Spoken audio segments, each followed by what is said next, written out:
Good morning and welcome everyone to Sonoma State University's virtual Seawolf Decision Day. We're so glad you joined us. My name is Karen Thompson and I am the Associate Dean for the School of Business and Economics.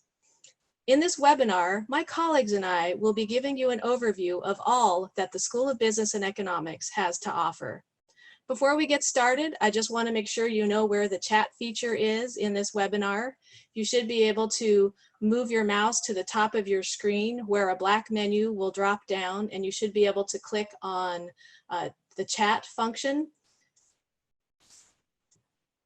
It may also be under the three-dot menu within that black menu.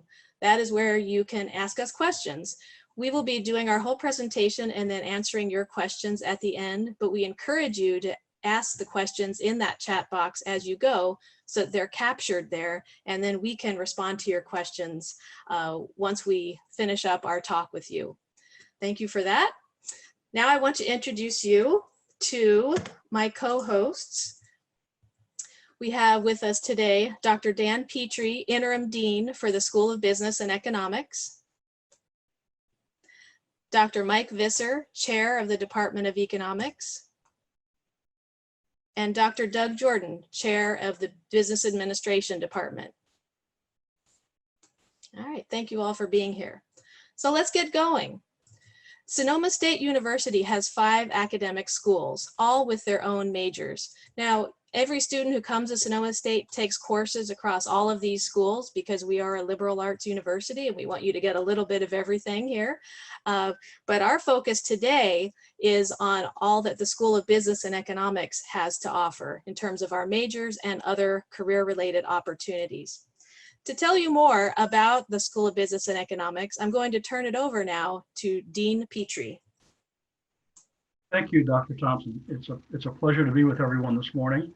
And I just wanted to add that in my particular version of Zoom, the chat feature is at the bottom of my screen, not the top. So you may have to look around a little bit to find it, but we encourage you to use it. As Dr. Thompson indicated, we're a school within a university. And the university is a public liberal arts regional institution. So everything we do at Sonoma State University is anchored in the liberal arts. And we'll talk a little bit more about that in a moment. So that informs the way we approach our educational mission. It informs the way we interact with you as students and the way you interact with each other throughout your time with us. It's probably one of the most important features of our institution. So not to belabor the point, but the university has a distinctive mission, and so does the School of Business and Economics, and those missions are complementary. Our mission supports the larger mission of the University of Sonoma State University, and it really is that to help you to fashion a valuable and unique learning experience that helps you accomplish, or at least puts you on the road to accomplishing your life and professional goals. We are located, as you know, in the North Bay, and so we pay particular attention to students from the North Bay, to businesses and stakeholders in the North Bay area, and to the health and welfare of the North Bay region. That's where we live, and that's why we are particularly focused on this region. There are some features about the School of Business and Economics that you'll learn more about in this presentation, but let me touch on a few of them. One is that in addition to having a world-class education, and we'll talk a moment about how we know that's true, we have several programs that are distinctive and strong based on their own reputations. Accounting, for example, is one of our oldest programs. It's founded in the Department of Business Administration, and we enjoy a very strong reputation, particularly with public accounting in the region. Our students do very well on the CPA exam, and many of them find placements with regional and global CPA firms well before they've finished and graduated. In addition to our highly recommended academic programs, we are also known for the strength of our faculty. Our faculty are scholar teachers. They're involved in doing continuous research to keep them at the cutting edge of their discipline field and the things they're interested in. Their work is accepted by their peers, and they are also using their work to inform the quality of how they teach and what they teach in the classroom. So it's one of the real, I think, essential parts of being who we are as a school. As students, you'll get an opportunity to work closely with these faculty, to learn directly from them, and to explore interesting questions with them, and to spend time with them as advisors, as internship mentors, as sponsors of clubs and organizations. So faculty at Sonoma State University are very much a part of your academic life, and I encourage you to take advantage of that. We have very well developed and very successful career and professional success programs in the school, and we'll talk more about that in a moment as well. I think one of the things that is probably for most of us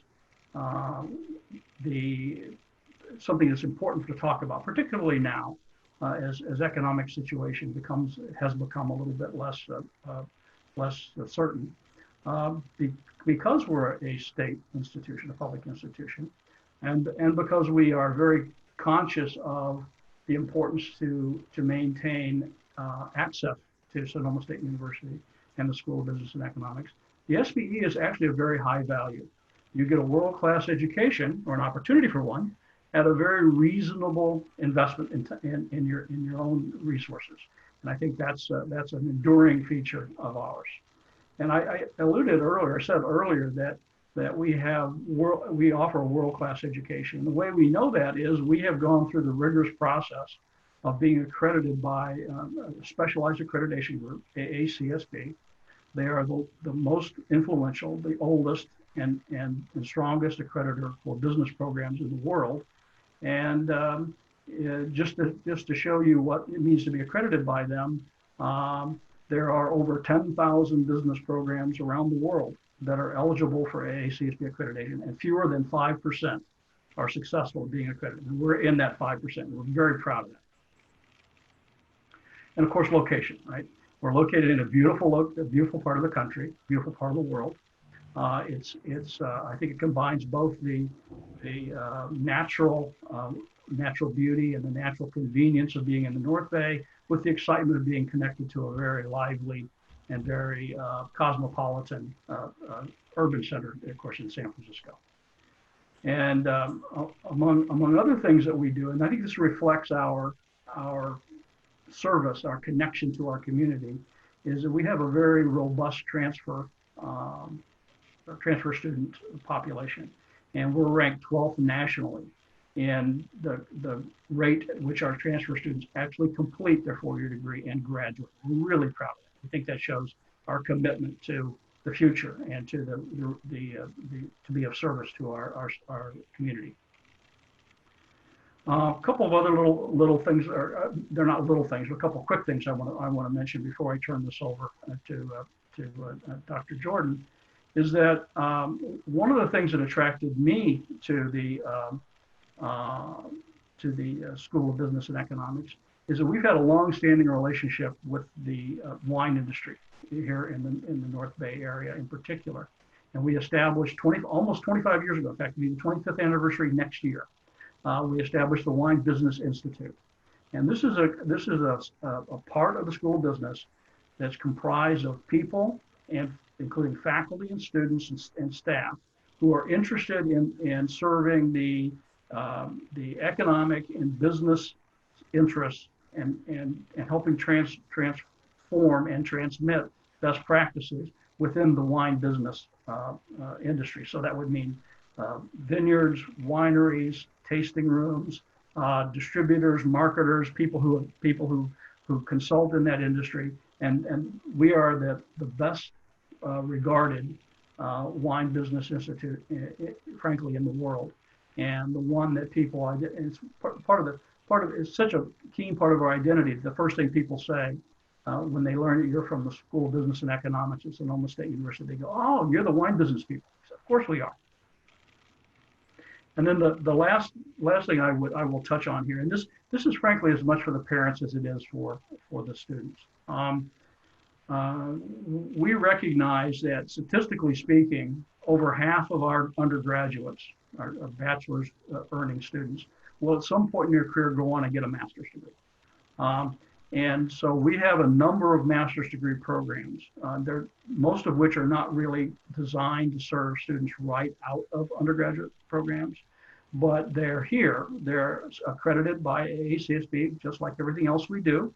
And they are focused on providing opportunities for career growth, for deepening your understanding of not just your current career, but the career you may move into, and preparing you for a professional life beyond your initial work assignment or your initial career entry point. So I want to turn the presentation over to Dr. Jordan to talk a little bit about what are some of the benefits of going to college, and particularly in the context of Sonoma State. Dr. Jordan? Thank you, Dean Petrie. This is Doug Jordan. I'm very happy to be here this morning and be talking to you. It's a pleasure for us to inform you of the really great program and programs that we have here. In a broader context, I'd like to talk a little bit about why we need to go to college at all. And I'll start with the notion that in spite of what's going on right now, it's very easy to get caught up in the idea that this is going to go on forever. It's not. And at some point, things will get back to a more normal routine. I mean, I'm not saying that's going to be anytime soon. And when it does, it'll still be important to have a college education. And these benefits that I'm going to talk about now, right? Yes, the beginning of your career may be a little highly unusual, but it's not going to be like that forever. So one of the things, and I want to mention this before I go on, forget to do it, and that is there's a statistic out there that says that college graduates over their working careers will earn $1 million more than non-college graduates. That's a tangible number. Of course, it's on average. It's not true for everyone, right? But that's just a kind of a ballpark figure of the financial benefits of going to college. But there's more to it than that. And as we say here, one of the things we can do is develop your human potential. And we do that here at Sonoma State. Karen alluded to it earlier when she talked about our liberal arts tradition here. And that is that in order to graduate from this university, you have to take 120 units worth of courses. And of that 120 units, 55 of them are going to be in business, and 50 of them are going to be in what we call general education.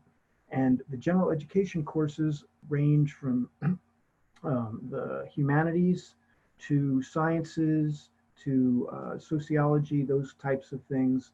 And we do that for this very reason here, to develop human potential. Liberal arts, in the classic sense, has nothing to do with our current political meanings. Liberal arts means learning for its own sake, and we do that learning for its own sake in order to do exactly this, develop human potential. Okay, one of the examples we could use of that would be learning to appreciate great literature. It's not something that everybody, you just kind of are born to appreciating great literature like Shakespeare and Faulkner, right? This is a learned thing that comes with experience and comes with immersion in college and discussing these great writers and their ideas, right? So that's, I mean, it's not just about literature. It can be any part of the human spectrum, but that's just one example.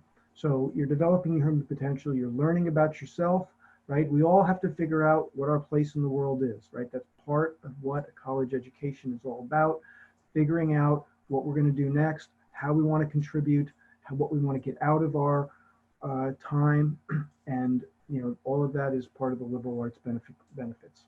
Then we have these additional things. In addition to that, the traditional, I won't say traditional, one of the arguments for going to college is about pursuing a career and getting a better career. And obviously we do that in the business school, right? We teach people the basics of what they need to launch a career, and we give them what they need so that they can have a successful career, right? And those three things, expanding opportunities, developing skills for future success, are all part of what we have in our program here. All right, thank you, Dr. Jordan. So now I would like to invite our audience to answer a quick survey about their expectations for college. So you should see a poll on your screen now, and you can click on as many answers as you wish, just to indicate what you think you would like to get out of a college experience. After you're done, be sure to click submit.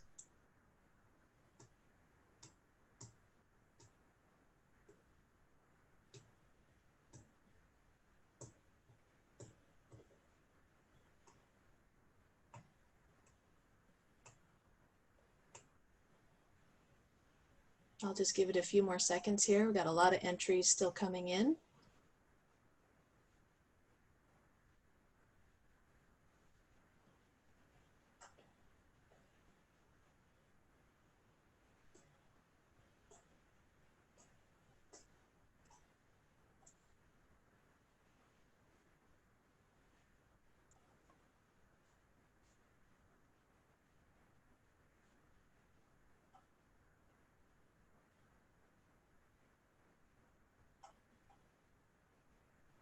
Okay, thank you. 94% of you voted. That's awesome. I'm going to show your results. That's way better than any election, right? Awesome, awesome voting rate.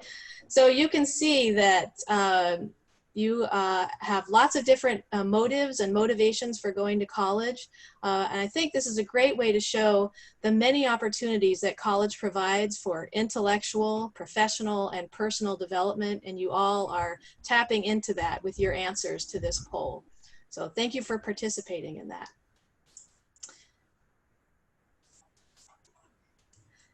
I wanted to return to this slide just briefly. Dr. Jordan talked to you about a lot of these benefits, but I'd like to expand on that last bullet point, the idea about skill development. We know that employers are regularly surveyed to find out what they're looking for in new employees, and the findings are fairly consistent year after year. I'm going to show you the top 7 skills that employers are seeking, and you can see that the ability to think critically and solve problems is the #1 skill that employers are looking for. You can see they also care about teamwork as well as being able to write well. In terms of the last 4 on this list, you can see leadership and work ethic are critical. And there's also something called quantitative and analytical skills. This involves using numerical data to track information, to make decisions, or to solve problems. And it's a really critical skill for data analytics today for students to have that. And finally, you see the importance of oral communication as the last skill in that list that employers want. Now, we want our students to be career ready when they graduate. So our goals for student learning are in close alignment with the skills that employers are seeking. And they're also critical for developing students' human potential, which is what Dr. Jordan was just talking about. You'll see that we want to promote critical thinking skills. This includes general business reasoning, ethical thinking, and evaluating the global impact of our decisions. We have a strong emphasis on both oral and written communication skill development. And you'll see the quantitative or analytical skills that I just talked about, the idea of being able to use math and statistics to solve problems and to help organizations run more efficiently. So those are all right in alignment with what employers are looking for and helping you develop a more well-rounded capability for the workforce. Now, let's look at the programs that we offer in the School of Business and Economics. The school has 2 departments, each associated with a major. And in the business department, we have a Bachelor's of Science degree in business. And in the econ department, we have the Bachelor's of Arts in Economics. Dr. Jordan and Dr. Visser will each be describing their majors, but I just want to add a quick reminder to everybody to remember to add any questions you might have as we go along into the chat box. Okay, Dr. Jordan, would you like to take it away? Sure, I'd be glad to talk about our business degree. Before every business student, there's kind of a 2-stage pathway in the business program. You come in as what we refer to as a pre-business student. And pre-business students are required to take a set of 7 courses. That includes a couple of math courses, a couple of economics courses, and a couple of accounting courses. These courses lay the foundation for allowing students to move into, to formally come into the business program, where then they're going to choose a concentration where they're going to specialize in a particular subset of the business world. And we see in this pie chart what what we call concentrations, and marketing, accounting, management, finance, etc. are our biggest concentrations by numbers in terms of students that take it. We also have a significant wine business program because we're so closely connected to wine country up here. And as Dan mentioned, before I go on to this, as Dan mentioned, our accounting program is particularly strong. We have very, very good connections with local accounting firms and regional accounting firms. And many of our accounting graduates have jobs a year before they actually graduate. So it's a very strong program, and a lot of them go on to have very fine careers in accounting. Now, what do business graduates do? I'm not going to read this list to you. They do lots of things. Okay, I mean, it depends on what your concentration is, and you can do many of these things. Again, wine club management. Again, since we're in wine country, a lot of our graduates wind up, whether they're wine concentration or not, wineries need finance people too, and wineries need marketers, and wineries need managers. So a lot of our graduates wind up in the wine industry, right? If you're interested in working in the wine industry, that's fine. If not, that's okay too. So we have a few examples of alumnus from the university here. They work in a lot of different areas, right? This particular student was our commencement speaker a couple of years ago, and she's an accounting major who is now at Burr, Pilgrim and Meyer, right, a prestigious accounting firm. Okay, we also have alumni that work in the finance industry. Okay, Michael Snow was a finance major at Sonoma State, or a finance concentration person, and now he's in wealth management at Morgan Stanley. And he maintains very close connections with the university and helps our students out quite a bit. Right. We also have an example of one of our students that's gone into the wine industry. So he works at Jesse Grove Winery and has a career there. So again, we have lots of different opportunities for students, regardless of what concentration you choose. Right. So now I'm going to turn this over to describe our Department of Economics and introduce Dr. Michael Visser. Thanks, Dr. Jordan. There's a word cloud in front of you, and that's meant to sort of evoke some thoughts about what economics is. I think it's one of the most important disciplines, very complementary to the business program. And so I just want to spend a few seconds talking about what economics is. I can give you the textbook definition, but turns out that's not usually very helpful. Economics is fundamentally about understanding human behavior from a perspective where we live in this environment of scarcity, right? We all want lots of stuff, and we never seem to be able to get everything we want. So we have to make choices, and those choices have trade-offs. So understanding how those trade-offs guide behavior is really important. This can be applied in anything. And that's kind of what this word cloud is about. It shows all the different things that economists, bring their skills to bear against, and people who study economics work on. You'll notice things like empathy and actions and opinions are also in this word cloud. So it's not just money and greed.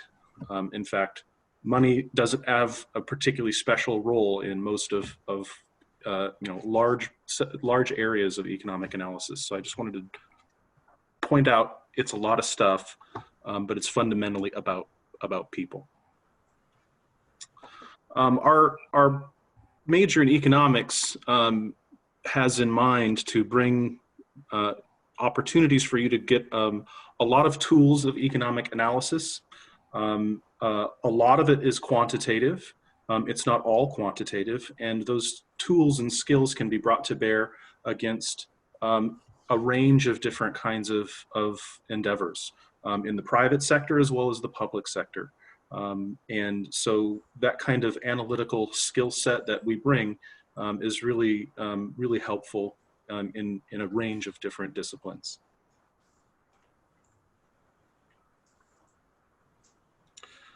So we have graduates who go into all sorts of different things. Some things you might think of as obvious, banking and finance, data analyst, but others may be not so obvious. Marketing is an important set of jobs for our students, because a lot of that is analytically driven. It's not necessarily coming up with marketing schemes, it's understanding the data so that you understand the market that your business is trying to engage with. There's also all kinds of government work. I can remember one of our graduates from a few years back. He works for the US Department of Agriculture, has nothing to do with grading beef. He does instead work in a municipal finance program. He's basically a loan officer for small towns and cities so that they can engage in public works improvement projects. So it's active economic development work. It's really fantastic. Here's an example. One of our graduates, she first worked as a pricing analyst at a 24-hour fitness, and now she's moved on to Merrimack Capital. So she's doing a lot of that data analysis and marketing analysis work for firms using the skills that she's developed here at Sonoma State. She's been engaged with us since she graduated as well. We have people who go into banking. Luis Robles is in banking at Bank of the West. We have people at Poppy Bank. We have people at Wells Fargo. We have a lot of people who go into banking as well. This is some data that I pulled from the Fed a little bit ago, and it's just talking about the sectors of their economy that have been forecast to grow. Now, given everything that's happening with coronavirus, I'm not sure I would bet any money on these numbers anymore, but I do think that it's still representative of the range of different kinds of jobs that people will be looking to hire into when we emerge from this strange period of time.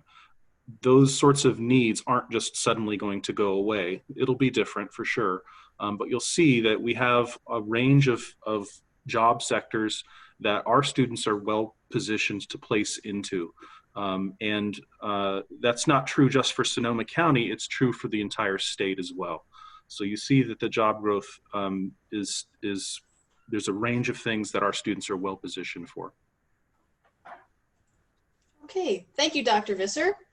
Now we'd like to invite our audience to answer another question for us. This one is about which areas of study seem to be most interesting to you. And you can, again, answer more than one of these if you wish, and be sure to click submit at the end. We know you may still be deciding what your various areas of interest are, so select as many as you like.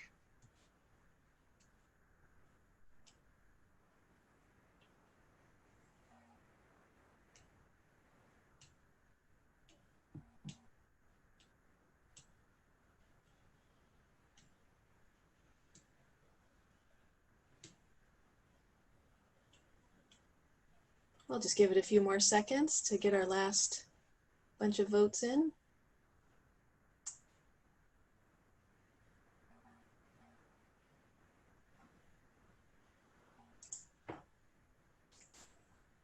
All right, so you can see the spread of interests. It looks like management and marketing are the top there, but finance, economics, and accounting, all the quantitative areas are coming in pretty strong as well.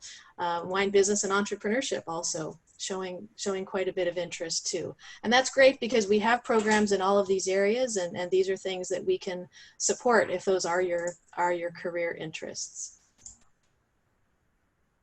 Now, whichever area of study you pick, you can count on SBE advisors to support your academic plan. Advisors are there to guide you, help you with making progress in your curriculum, and also to answer questions that you might have while you're here at Sonoma State. For all pre-business majors, we pair you with our pre-business advisor, Tracy, who supports you for the first 2 years of your program. For students, when they become business majors, that's in the third year of their business program, typically we pair you with a faculty member, and that person is your advisor for the rest of your time. For economics majors, we pair you with a faculty member right when you start at Sonoma State in your first year, and you work with that individual for the whole time.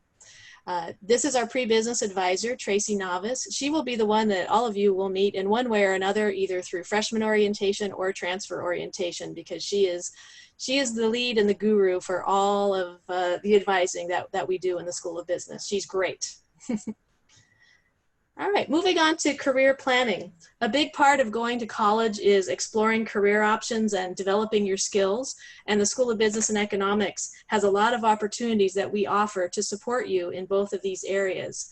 The SBE has an entrepreneurship hub, which is there to serve students who have innovative ideas for products and services, or they want help figuring out how to do a prototype, or they need help with a business plan, or they just want to start their own business and they need some advice on how to do it. We have an entrepreneur in residence who currently has his own business, but he also works with us to advise students during the week to give them some input on how they can make progress with their particular ideas. Our Entrepreneurship Hub also sponsors an annual pitch competition, so students can present their innovations and earn cash prizes to support further development of their innovations. The SBE is also committed to helping students enhance their career readiness, and we have a variety of programs in these areas. First of all, we have our internship program, which provides work experience opportunities for academic credit. And we encourage all students to take advantage of this if possible, because it gives you work experience, it gives you time working in a professional setting, and it gives you a job to put on your resume to show that you have started building your resume. Our mentor program pairs students with working professionals for 1 semester to help students learn more about jobs in a particular field or industry. And it's a great opportunity for you to start learning to speak the language of business with a working professional.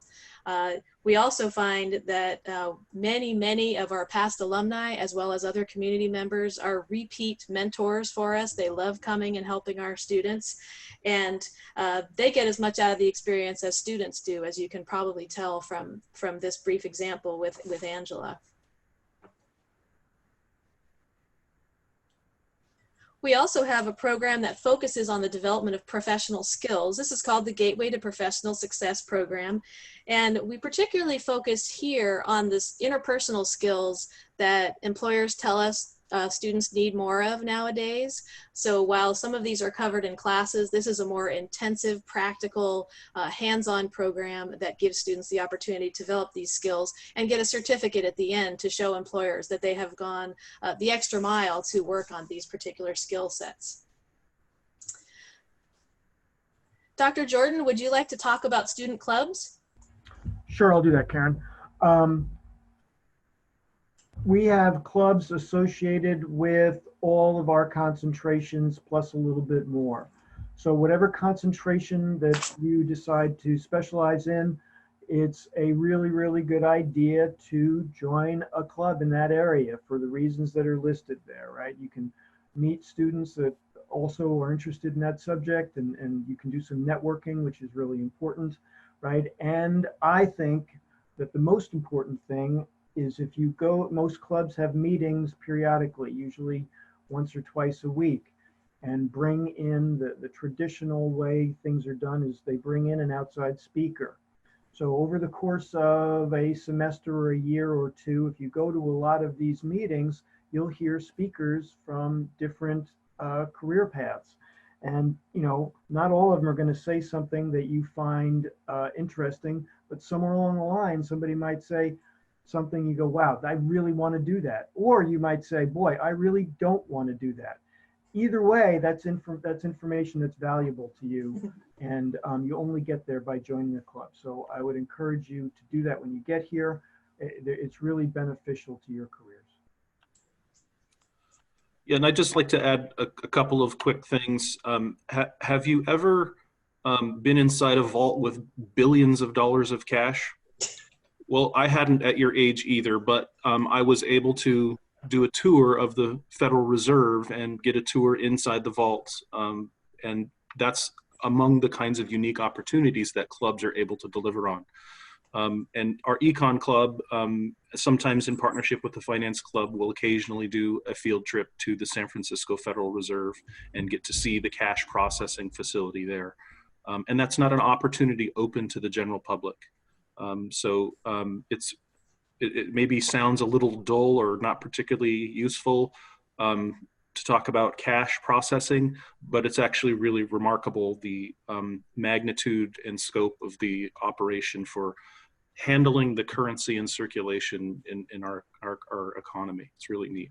The other thing I'll mention really quickly is that we don't have only academic clubs. We have all kinds of clubs for any interest, and anybody who has an interest in anything can try and start their own club. We have a camping club. We've got a ski club. I think there was for a while a craft beer club. And so there's a whole range of clubs to match with students' interests, not only the academic interests. And I would encourage each one of you to explore all those different options. And I'd like to add one thing, Mike. You reminded me about something. That is, we had that on that list, Sports Business Club, right? If you want to have a career in sports, we have several faculty members that have very close connections with people in various aspects of the sport world. It can be done, right? I had a student who left here, and she went to work for the Warriors, and she came back and showed me, the championship ring that she got from working for the Warriors one of those years, right? So she was pretty excited about it, and those opportunities are there. When I was your age, I didn't realize you can have a career in sports. If that's what you want to do, maybe you're not good enough to play, but there's lots of ways to be involved in sports. And if that's something you're interested in, you can do it. Yeah, in addition to all these other opportunities, we have a range of programs that help you prepare for a professional life. The Spring Mixer is one of those annual events that we have, and we get about 300 people all together inside one of the ballrooms on campus. Half of them are students, and half of them are business people and alumni. And we have a networking sort of training event, how to sort of comport yourself professionally, how to have meaningful conversations. This is my friend and colleague, Dr. Rich Campbell. He's a professor of marketing. He's one of the guys who's into sports, just so you know. And he leads the group on the basics of how to introduce yourself and how to have and manage a conversation that is productive in building professional relationships. And here's an example of some people getting to practice those skills in small groups. We have career fairs where we bring in a number of local and regional employers. You may have heard, or maybe not, but Enterprise, the car rental agency, is the #1 employer of college graduates in the country. And they come in and they get to talk about the opportunities that they have in their organization. And it's not just Enterprise Rent-A-Car, it's all kinds of local and regional employers who show up and table for these career fairs. And it's an opportunity for you to, again, practice those professional skills, networking skills. Thank you, Dr. Visser. So that wraps up our overview of the School of Business and Economics. Our goal is to provide opportunities for you to grow intellectually, professionally, and personally, so that when you graduate, you are ready for success, both in your life and in your career. And we hope that you will get to this point and be able to enjoy a commencement ceremony just like these recent graduates did. We hope our webinar has been informative for you. Thank you very much for joining us. If you have a phone handy, you can use the camera to hover over the QR code on the right side of your screen. That will take you to our SBE website for a lot of information that you can find there and accessible. And now we'll go ahead and start answering some of your questions. So let me just give us a moment to get our chat open here.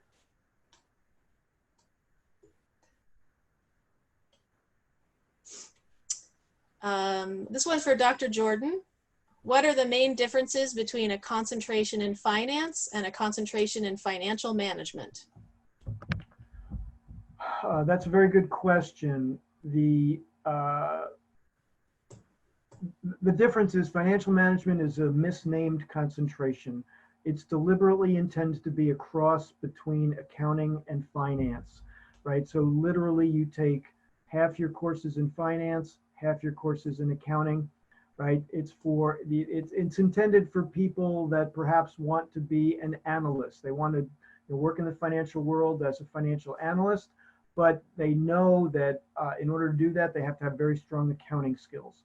So we kind of do both accounting and finance in that concentration. That's the intention of it.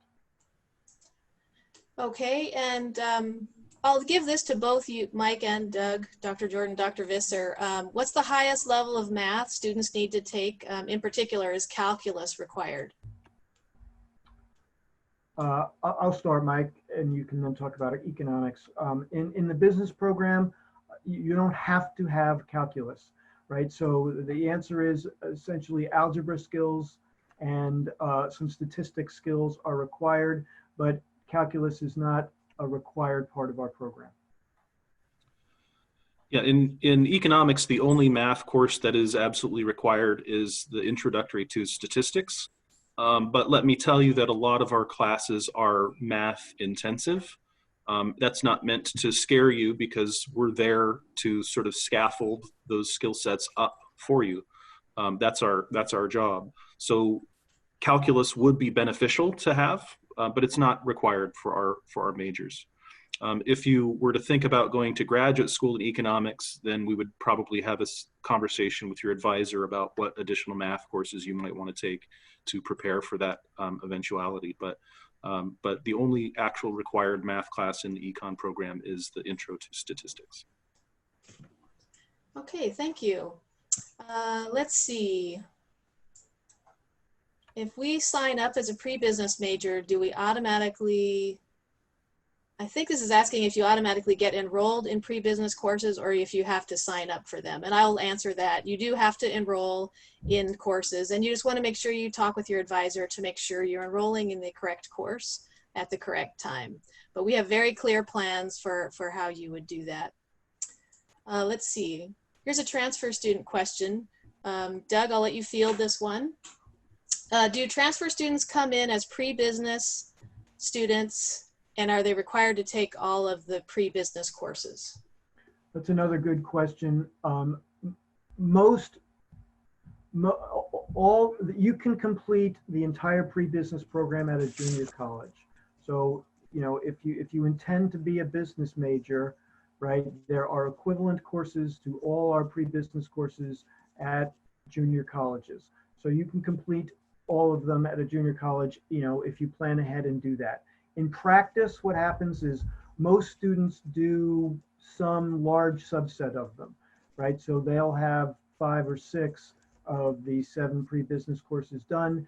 And when they get here, they have to take one before, 1 or 2 before they have to start, before they can start taking upper division business core courses.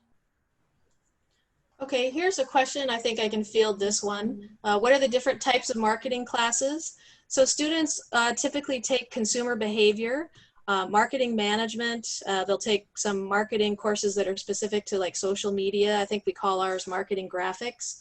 There's international marketing. Entrepreneurship is actually a course that students can take in the marketing concentration, as well as hospitality and event planning, because marketing does cover a lot of different areas. You can also see the whole list of the courses on our website if you had a chance to click on that QR code.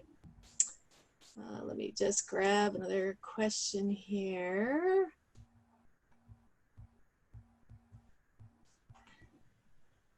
When will our advisors be assigned to us?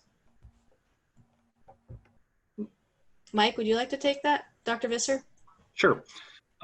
So for pre-business majors, It's already happened. Tracy Novice is the pre-business advisor, and your first opportunity to interact with her will be at the orientation this summer. And she's awesome. She's very, very helpful. She knows all the ins and outs, and so it'll be great. In economics, you get assigned a faculty advisor sometime early in the fall term, the first term that you're here. Until that assignment actually happens, it will be either myself or somebody else who assists you with orientation to be your go-to person. And you're also always welcome to reach out to any of us on advising issues. We're not territorial over it. We just like to try and divvy up the workload of advising a little bit. So we're all open to advising anyone in an economics program. In the business program, once you switch out of, you finish your pre-business courses and are switched over to officially being a business major, at that time, depending on which concentration you choose, you're assigned a faculty advisor. So that's when you'll get a faculty advisor at that point. But you start with Tracy Novice when you're pre-business. So we have someone to support you all the way through. All right, this is a question for Dean Petrie. In terms of the coronavirus, will we be doing our first semester online? Thank you, Dr. Thompson. I think that was Savannah's question. So Savannah, that's a great question, and lots of people are asking it, and we don't know. It's really a function of where the virus is with respect to the population, whether the numbers are encouraging us or causing us to be cautious. And also, as a function of that, what's the nature of the shelter-in-place rules that are in effect at the time the semester starts? We do have a website for the university that provides a lot of information about how the university has adjusted to and continues to adapt to the pandemic. The one thing I could tell you for sure is that we have two priorities during all of this. The first is to protect the safety and health of faculty, students, staff, and the community. And the second is to ensure academic progress for our students. So we're thinking about how we would conduct fall classes under a wide range of scenarios. And unfortunately, we're not going to be in a position to be able to give you a definitive answer until we get closer to the beginning of the fall semester. Okay, thank you, Dean Petrie. I have a question from Omer about internships. How many internships do four-year students do? Typically one. One can be used for academic credit.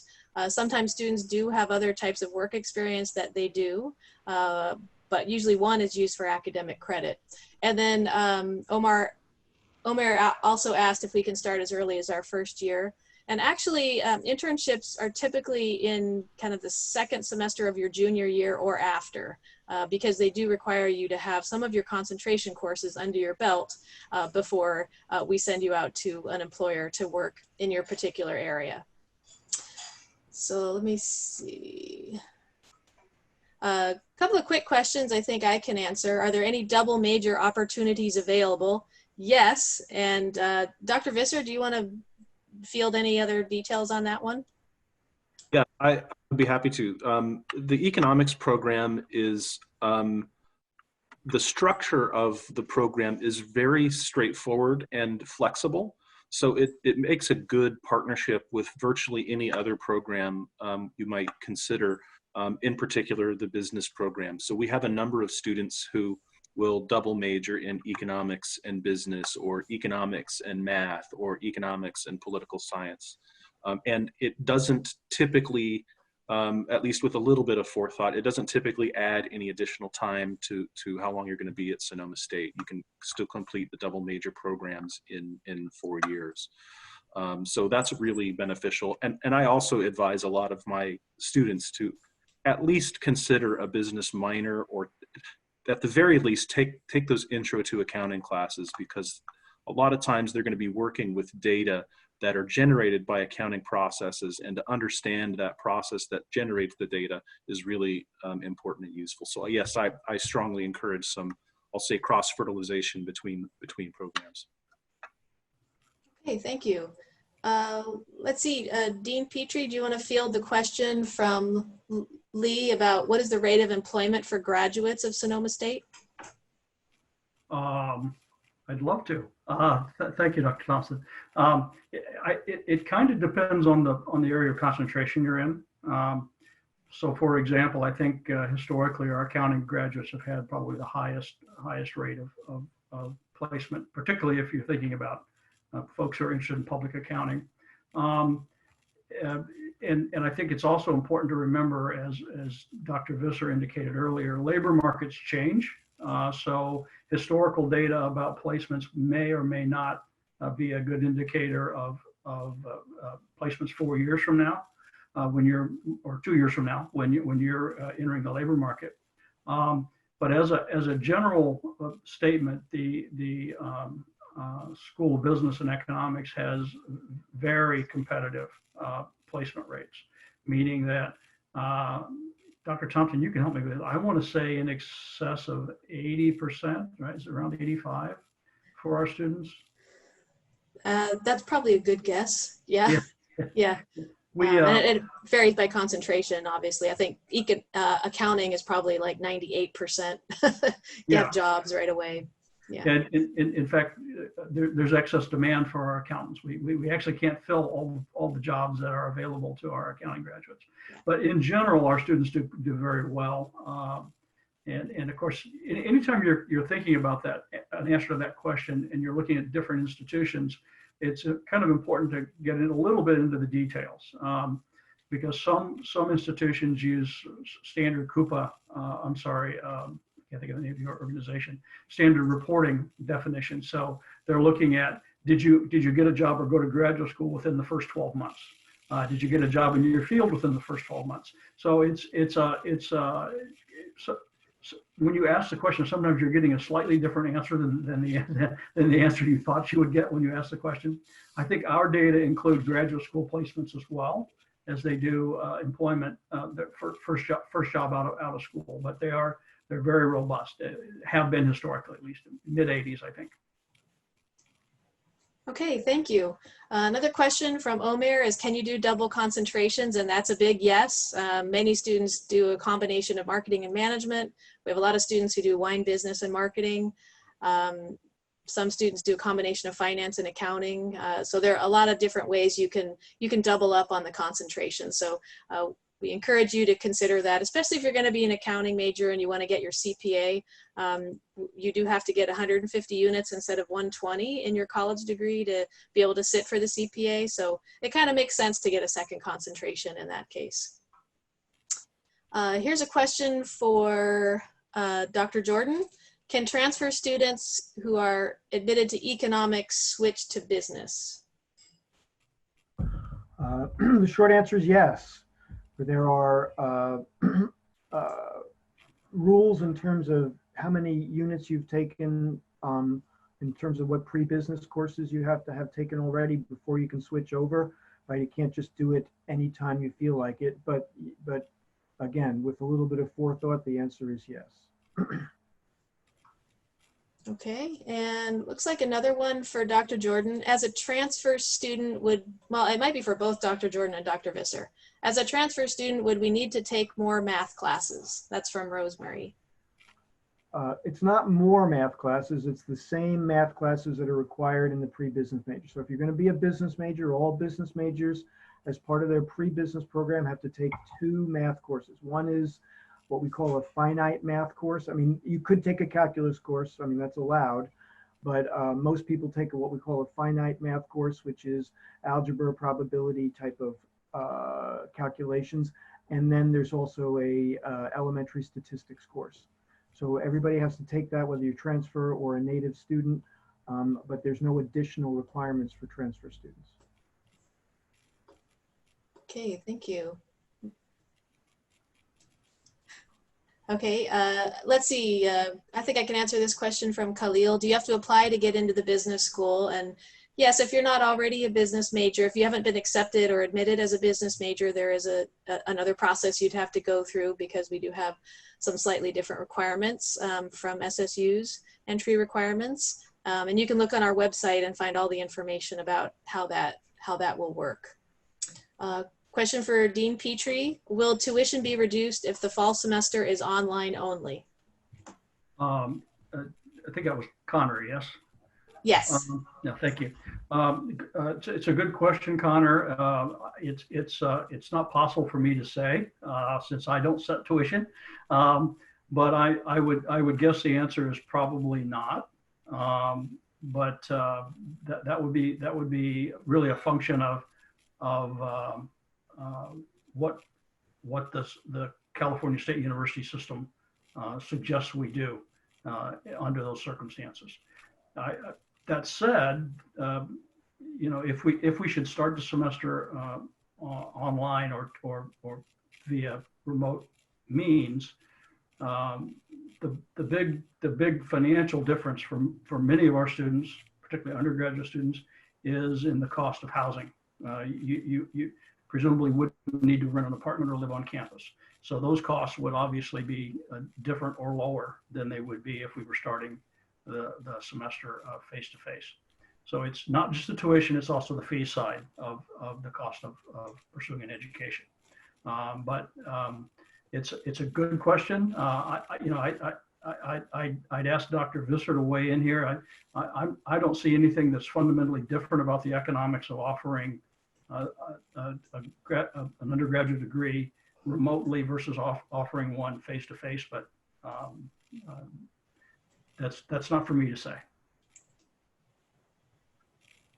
Yeah, the most of the university's costs are in people, and we continue to use those people to deliver instruction and support students remotely, asynchronously. So I can't see a way for the university system to change tuition, and then that's above the campus level decision making as well. Okay, thank you. Dr. Jordan, are there any study abroad opportunities for business majors? The answer is absolutely yes, right? We have, I won't say a lot, but yeah, if that's something you're interested in doing, it's absolutely possible to do. There's an international programs office on campus, and in conjunction with them, in coordination with them, we have a lot of students that'll do courses overseas. You know, the only thing you have to do is make sure that what you're going to take over there will count in the business program before you do that. And the way you do that is you get course descriptions for the courses that you're proposing to take over there, and you send them to the department, and a judgment is made about whether those courses are equivalent to a course here. If the answer is yes, and you can take enough of them to fill a course load over there, yes, a lot of students can and do study abroad and still progress toward their degree. Okay, thank you. Let's see. Hadrian is asking, as a transfer student, at what point do you know to select a concentration? And I'll take that question. So Hadrian, when you have been accepted or admitted for the fall semester, you should be connected at some point with Tracy Novice, who will direct you to fill out a change of status form, and it's on that form where you select your concentration. Let's see. There's a question, if we're taking AP Calculus and we get a 5, do those credits waive any classes? And I believe that gives you credit for the calculus class. So that would cover both the economics math requirement, no, not the economics math requirement, the business math requirement.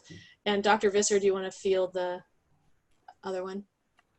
Yeah, so we still would require the statistics course. Both programs would still require the statistics course. Of course, there's an AP stats test as well that you can get credit for if you do the stats and get a sufficiently high score. Yeah, so it would cover the math requirement, but not the stats requirement in both majors. Okay, Cameron is asking, how can we learn about the quality of your online teaching? I think that's a great question. Since we've only been doing it for about 4 weeks, I don't know if there's any data that's actually out there yet. Anybody want to field that one? Dean Petrie, perhaps? It is perhaps the most important question in some sense. I think there's a dimensional dimension. Sorry about that. To answering the question, and it has to do with what we mean by quality. It seems to me that one way of thinking about quality is do the students get access to and the opportunity to understand the material that is necessary to satisfy the goals of that class, learning goals of that class. And so there's nothing magical about that in terms of how the class is developed and how it's offered. So those learning objectives should stay the same, irrespective of whether a course is offered face-to-face or in some sort of remote delivery method. So that's one measure of quality, and I would say that we're not changing our curriculum. We're not changing the learning outcomes or the expectations for the courses that our students take.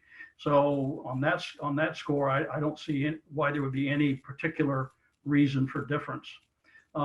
There's another dimension of quality. That's sort of the perceived level of interaction and engagement with the material.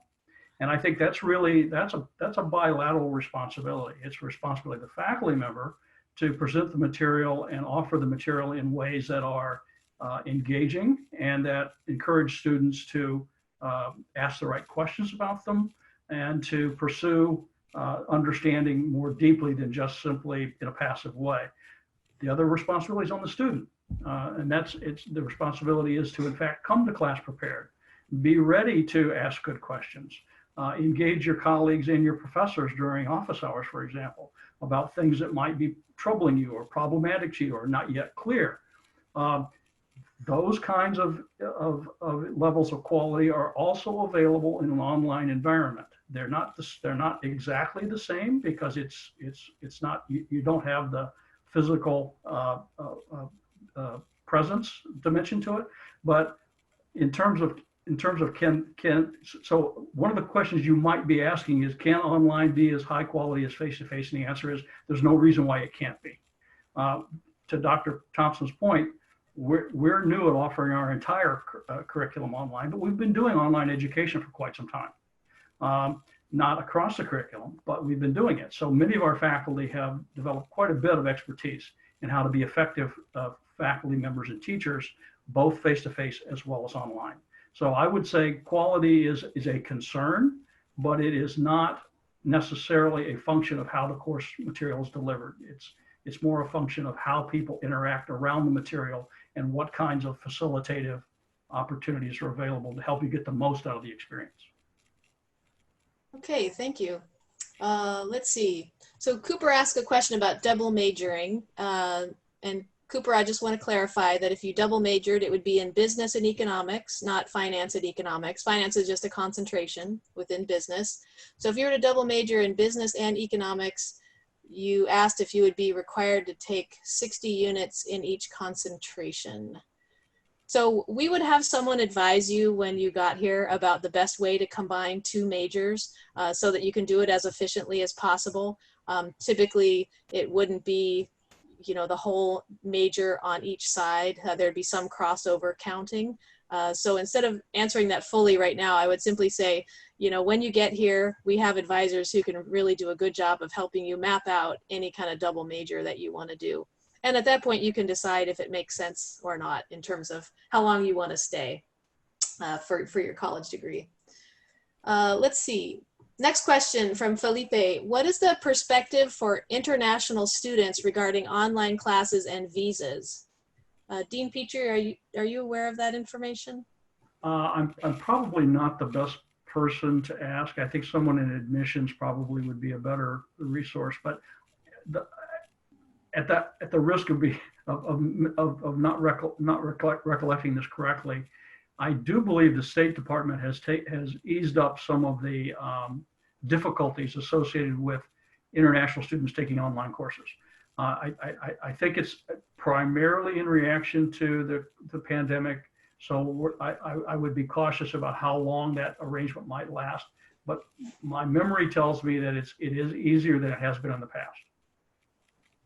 Okay, thank you. Let's see. So I think, Doug, this is a question for you. Sierra is asking, on average, how many students are in each concentration? I would suggest we don't say the average, because I don't think the average is as useful as knowing how many are across each concentration. That's a good question, Sierra. I don't have the numbers right off the top of my head. Our largest concentrations are marketing and accounting, followed closely by management. The other concentrations are smaller than those. I want to say there's several hundred students in each in each of those larger concentrations, and it goes down from there. I mean, I think the finance concentration has 60 or 70 students in it, something like that. Wine business is a smaller concentration. There's not as many people that are actually studying wine business, as a particular concentration. So that's probably 60 to 70 as well, I would say, in wine business. Something like yeah. that.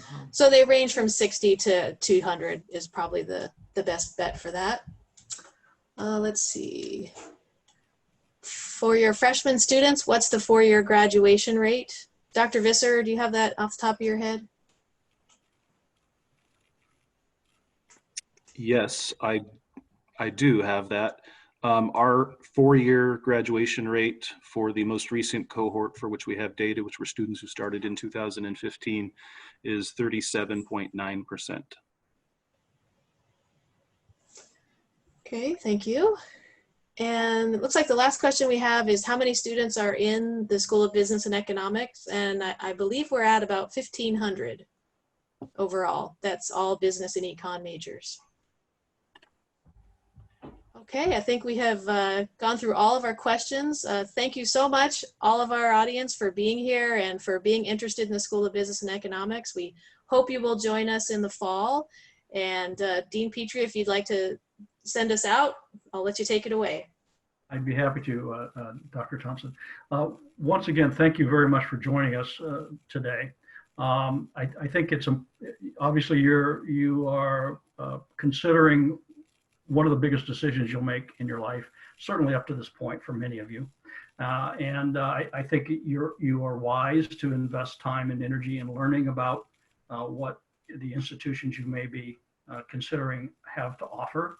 I can say I've been at several institutions, and I think that given the mission of Sonoma State University and the SBE, if you're interested in a great, accessible, high-value business or economics undergraduate education, I think you've already found the best answer to your problem. I think we're big enough to offer what the things you want and need, and we're small enough for you to be able to feel it appropriately welcome and personalized in the approach that is taken towards your education. So I urge you to join us, obviously.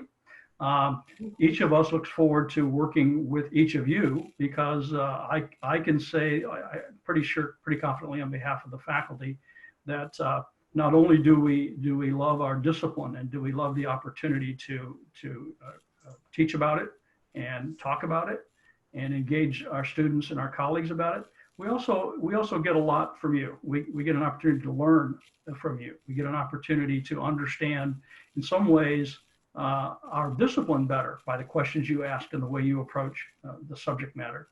And I'm thinking to one of the slides that you just saw. I think every faculty member shares a real sense of pride on commencement day. It's bittersweet. It's bittersweet. We're going to miss you, but we love it when you're finished, and we feel like we played an important role in that. And I think that's the kind of culture you will experience when you join us in the SBE. So thank you very much.